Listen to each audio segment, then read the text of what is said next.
let's walk and talk about voter ID. Now, since the development a couple of years ago of this push legislatively to have voter ID in more and more states, we've made clear on the Young Turks that we think it's pretty obvious that the purpose there is not to stop voter fraud, which has been consistently shown to not exist, to be, 1 in a million, 1 in 5 million, or anything like that.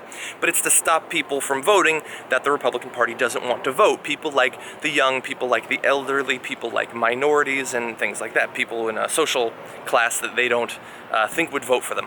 Now we have more evidence of that. The Government Accountability Office released the results of a study just yesterday about the effect that adding voter ID to a couple of different states in America over the past few years has had on voting.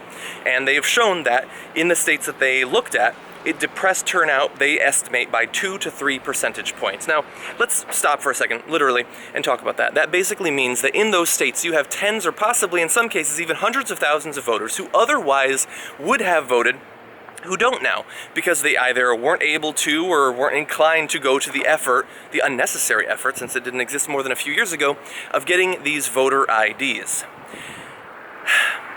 These are Americans. Like, we're supposed to want them to be involved. I mean, we launched this military campaign around the world over the past decade saying that we wanted more people to vote. And yet when it's Americans, when it's people that the Republican Party doesn't think will vote for them, not so interested. Now, I just yesterday interviewed Ashley Splain, who's the president of Rock the Vote. I tried to get her to talk about how this push to put up new barriers to entry in voting is clearly a Republican thing. Now, they're a nonpartisan organization, so of course she didn't want to do that. I understand that. But I wish that at least the media could be clear and come out and talk about it every day if necessary, especially in the weeks leading up to a presidential election, the midterm elections, that this is a Republican thing, that they are taking a strong stance, not against ISIS, they're taking a strong stance against Americans voting. I try to talk about it as much as possible. Sorry, I'm looking because I don't need to cross the street. Don't want to get hit by a car on video, although that would make it easier to crack the case. They are making clear that they don't want Americans to vote. And, look, they're going to do that. They think that that's better for them. They'll win more elections as a result of that. That's fine. But we need to make them pay for that. And you can't do that if the media is not talking about it, if politicians aren't making campaign ads about it. They should be doing that. That is their democratic duty. And this GAO report just makes it all the easier to do that because now we actually have the stats to back up our arguments. Sorry, if it looks like I'm wandering around, it's because a lot of these roads don't actually have sidewalks, and so I'm like having to weave in and out of cars, trying not to die.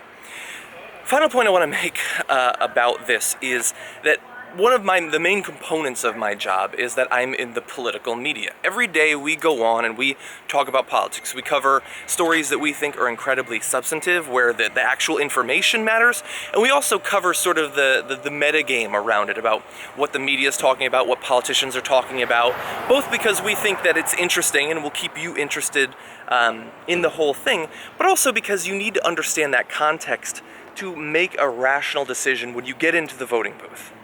So if we're going to do that around the clock, year after year, if all of that effort is just going to be wasted in that people will be stopped from voting because of these little tricks, because of disenfranchisement in certain states, because of the secretaries of state in Republican-controlled states, then that is incredibly depressing, personally, for me. I love being depressed right as I get into work in the morning. Sorry. Don't be depressed. In some cases, the Supreme Court has actually stopped these voting ID and other laws that are intended to depress voting turnout. So we do have that. I think that we can push for it. I think that in the next few years we can push for a national voting holiday. We can call it Democracy Day, whatever pro-America thing they want to call it. We can have flags all over the place if that's what's necessary to make sure that as many Americans as possible can vote. And that's what I think about that. Thank you for walking and talking about voter ID with me on this fine LA morning. Do you think, as I get to work finally, do you think that a national voting day will happen? Would it help? And will it happen in the next few years? Let me know down in the comments.